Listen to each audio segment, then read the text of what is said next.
Chrome on her heel, lies in the lobby. Hotels don't sleep. They change their posture.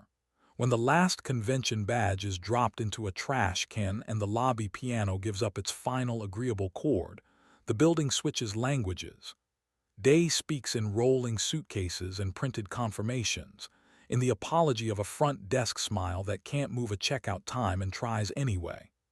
Night speaks in chilled air and carpet hush, in elevators that become confessionals, in the discreet exhale of a minibar resealing itself. The chandelier stops performing and starts watching. If you've never stood at a night manager's console at 2 in the morning, with the security feeds purring, and the scent of citrus polish turning memory into a surface, you don't know how a city folds itself into velvet and waits. My name is Adrian.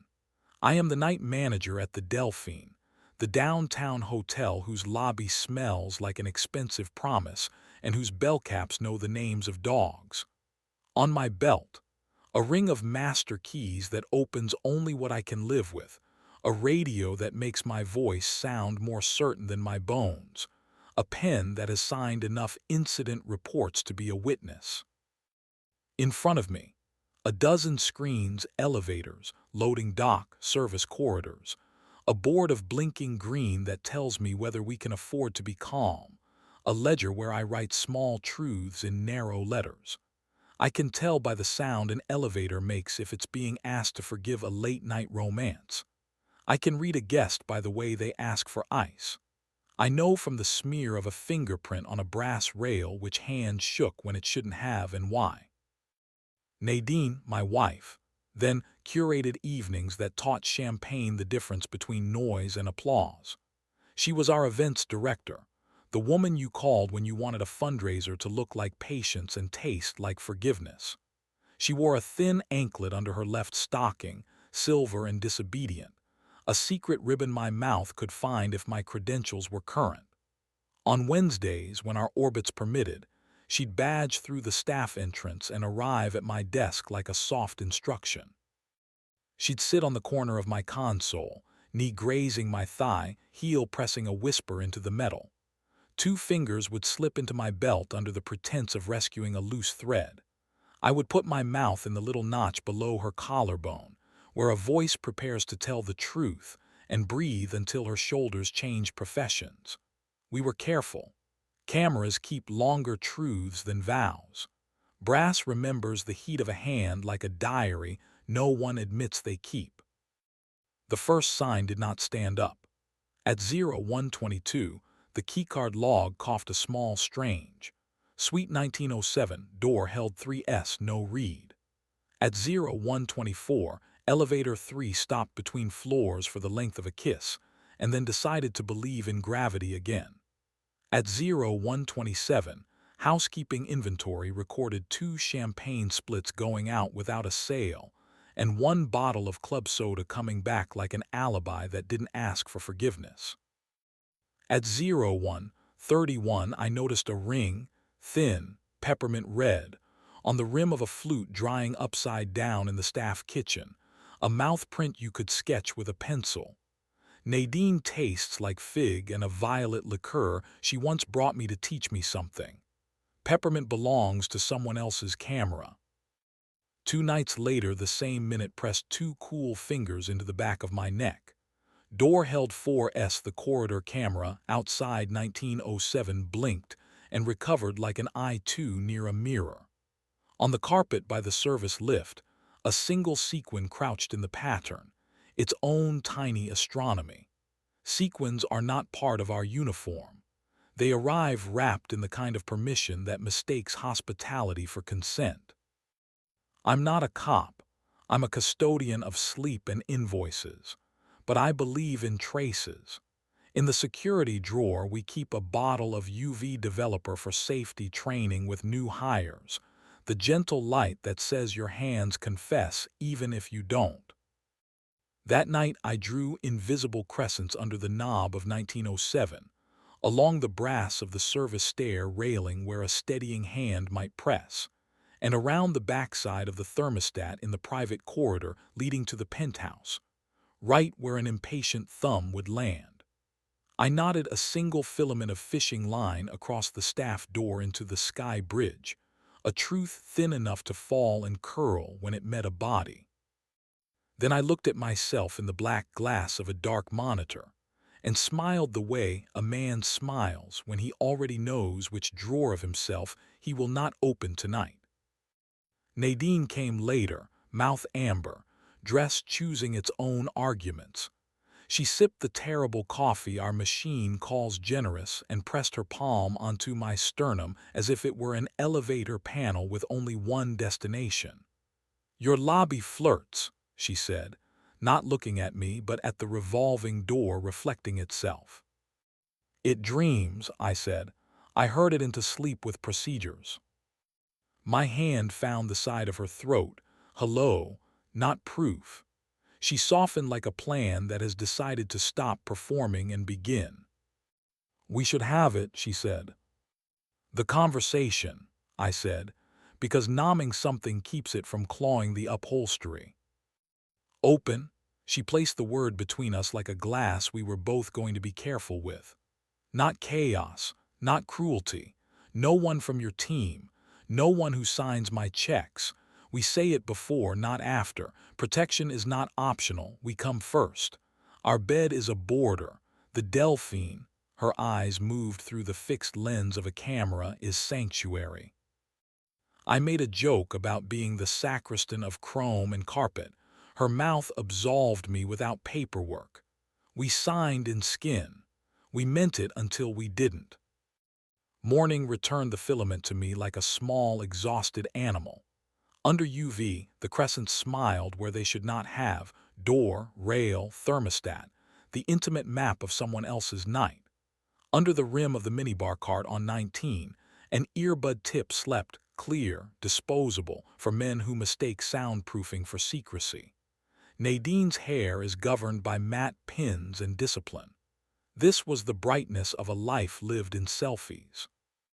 His name arrived with a press kit and the soft inevitability of someone who believes in his own angle. Arlo Vance, travel host, filming an after-hours elegance segment for his channel that could make a hallway look like a promise. He had the handshake of a man who had never met a do not disturb sign that applied to him. White sneakers that pronounced creative on the marble. "The Delphine is a machine for intimacy," he said to his videographer, loud enough for the lobby to overhear.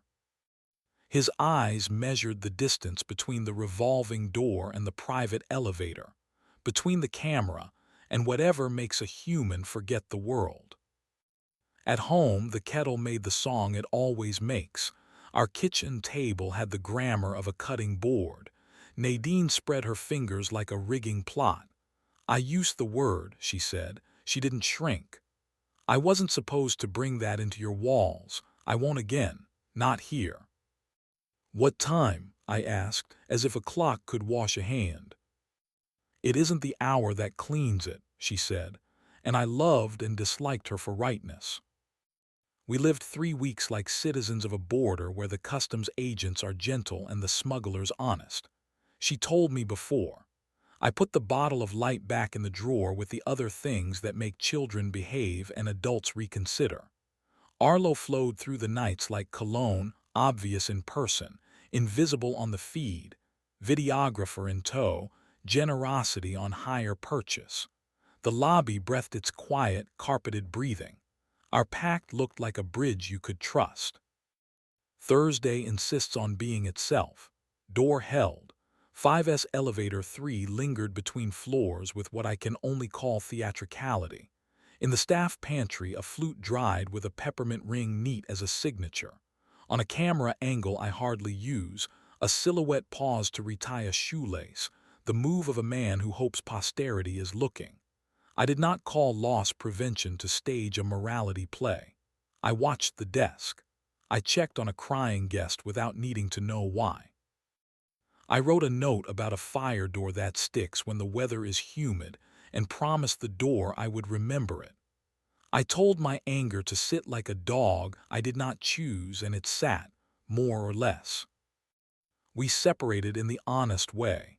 Nadine took a one-bedroom over a florist where the morning deliveries changed the weather.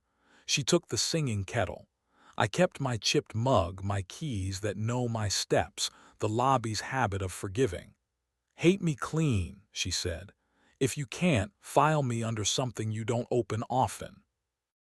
"I label well," I said, and the sentence didn't fail me. Work stitched me up with night thread. A wedding party tried to bring their celebration down to the hot tub.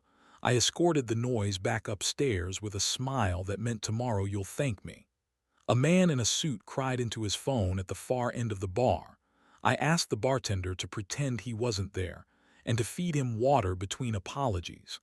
A tour bus arrived drunk on lights, and I checked them in like they were saints who had forgotten what heaven costs. I slept in rectangles. I woke to the sound of ice machines forgiving people. She arrived at 02:50 with a pelican case and flower on her sleeve. Esme, overnight pastry chef, was a rumor you could smell at dawn, the person who made mornings at the Delphine seem like the reason to survive nights. She wore her hair twisted and captured with a clear clip that turned the kitchen light into a reason to keep looking. She smelled like butter behaving itself and vanilla pretending not to be holy. On her left middle finger, a small pale scar curved like a comma where a mixer once tried to keep her. We met properly in the service corridor outside the pastry kitchen, the air cool and faithful, the carts lined up like patient animals. Esme pressed her ear to the big proofer's door and tapped the metal with the back of her fingernail until a cheap seal confessed tiredness. "Ease, not force," she told the hinge. The hinge remembered its better self. "Everything worth keeping," I said, angling my flashlight without being asked. When she took the driver from me, our fingers touched, and the electricity went where it should. Our first kiss happened in the service elevator somewhere between lobby and laundry, halfway between the part of the hotel that performs and the part that saves it. We had killed the lift for inspection, honest enough, and the car sighed around us like a tired promise. Esme set her palm on my sternum with that gentle accuracy of a person who knows when heat is right. I put my mouth under her ear in the country where breath becomes language later, and we stood while something old in both of us unclenched. She kept her eyes open, not a dare, a gratitude. My hand found the side of her throat, hello, not proof. We stepped apart before the alarm remembered its job. We laughed like professionals who know how to count and chose not to count this. With Esme, precision wore warmth like a jacket cut for this weather. She likes my thumb resting on the pulse inside her wrist and my refusal to rush. She comes to sit astride my lap in the little glass office behind the night desk, blind drawn, monitors dimmed, world carrying on without our help. With a fingernail she draws on my forearm the path from flower to lamination to oven spring, turning a body into a map of patience. We made rules the building could bless, not in a guest space. Not on camera, not where the lobby could be made to keep our secrets against its will. Yes, in the pastry kitchen at 4 a.m., steam and sugar making a hymn. Yes, in the linen room where cotton smells like forgiveness. Yes, on the roof under the big sign when the city lets you borrow its lights for 6 minutes. If you came for revenge dressed as justice, I will waste your check-in time. I could have printed logs and circled crescents and given them to a manager who loves the theater of accountability. I could have taught Arlo Vance the difference between allowed and welcome. I could have made Nadine learn what the Delphine knew for me. But a hotel is a sanctuary for other people's sleeplessness. The woman from Omaha who will sit by herself at 3 a.m. with a tea bag and a grief she doesn't want to name needs the lobby to keep its bargains. The bartender who knows when to throw a man out before he makes a scene needs my back more than my pride. Esme prefers me smelling like lemon polish and patience, not victory. Nadine and I learned new grammar. She kept the contract to stage our spring gala because she is excellent and I am not small. Sometimes she texts me a photo of her basil trying to be a tree. I send a still from camera 2 at 4:06, empty lobby, one lamp left on as if courtesy were a candle. Proud of you, she wrote the night I shepherded a fire alarm that wanted to be drama into a drill that only woke 2 guests. I let the words land. They had learned to leave their teeth at home. Arlo still skated through now and then, lens in tow, making content out of the way our marble forgives. We crossed by the freight elevator. He lifted 2 fingers in a salute he'd learned from a show about men who think doors mean something because they open. "This place is a romance engine," he said, trying the line on me like a shirt. "It's a ledger," I said. "We keep what people do, not what they think they are." He smiled the smile of a man who mistakes composure for surrender, and let the door be proud of closing. Nights went back to honest. A woman came down in a robe and slippers and cried into her sleeve while looking at the fish in the lobby fountain. I walked by, changed nothing, made sure no one else tried to. A bellman brought me a lost wedding ring in a napkin, and I put it in the safe with the kind of prayer you can't say out loud. A houseman fell asleep on a linen cart and woke laughing like a boy who deserved it. The building remembered how to breathe. Sometimes I wake on the little cot in the back office at an hour the clock refuses to name. If Esma's shin lies heavy across my thigh like a comma the sentence needed, I set my hand along her throat and wait for the small lift that means yes. The difference between an ending and a finish has a temperature. My palm reads it better than my mouth could claim to. Months after the UV went back in the drawer, the Delphine hosted Lanterns in the Lobby, the fundraiser that makes rich people's checks look like grace. I wore black because black forgives uplighting. Nadine stood under a tamed rig, hair shorter in the way decisions sometimes are. "Is she gentle?" she asked without saying Esme, because we finally know how to offer names without throwing them.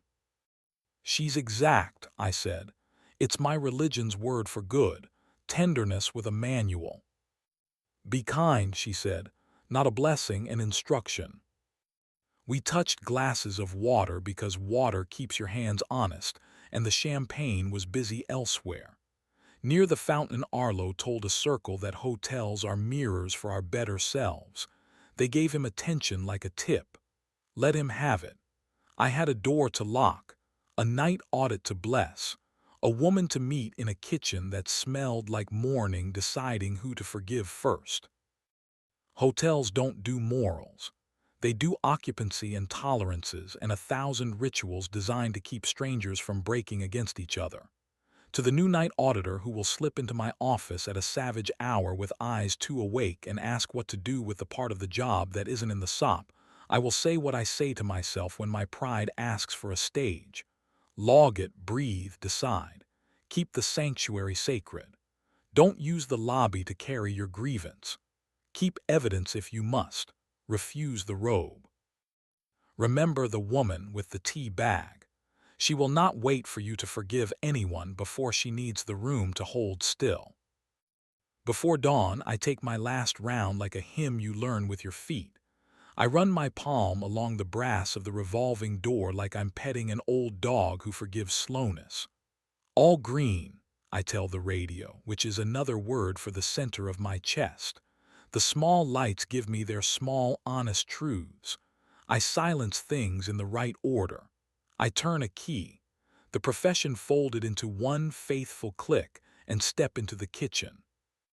Sometimes Esme is already there, hair clip catching the first unworried light, smelling like butter that knows why it was born. She places her palm on my sternum like a pro who trusts her gauges.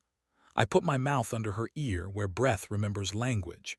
I keep the only oath I took without paperwork. Sanctuaries are built, not found.